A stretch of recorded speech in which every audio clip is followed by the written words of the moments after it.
Hi, I'm Bill Castelli, the Vice President of Government Affairs for the Maryland Association of Realtors, and this is Annapolis Update. Today is Monday, April 5th, and this is the beginning of the last week of the legislative session here in Annapolis.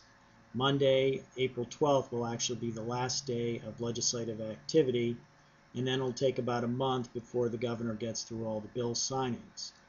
But because this is the last full week of legislative activity, we do expect it to be a very busy week. We've got a number of very important floor votes that are going to happen this week.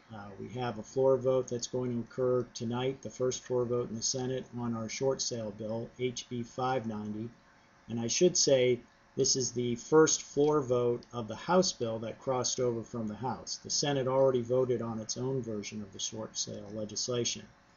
But if the Senate votes tonight favorably, which we expect, and then it votes tomorrow or Wednesday favorably on HB 590 again, then that bill will actually be ready for the governor's signature this week. And that legislation would prohibit counties from taxing the forgiven debt in short sale transactions.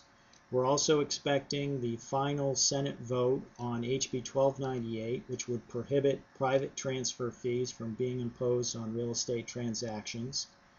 We also expect a second and third reader votes in the Senate today on HB 62, or I should say second reader vote on HB 62 today, and then maybe Wednesday a third reader vote on HB 62.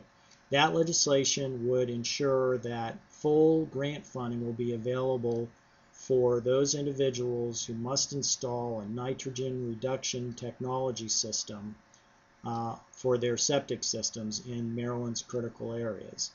Once we have the final Senate votes on that bill this week, that bill will be ready for the governor's signature. We also have floor votes this week on HB 83, which is the continuing education bill that the Real Estate Commission introduced. Once that bill has its final Senate votes, it should be ready for the governor's signature as well. And then there'll be some important committee votes this week on MAR's semi-annual legislation.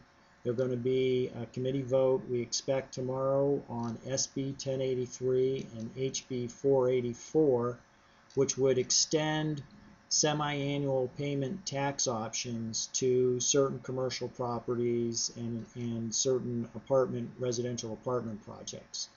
That legislation will, if it receives its Senate vote on Tuesday, is going to be up for floor votes by the end of the week.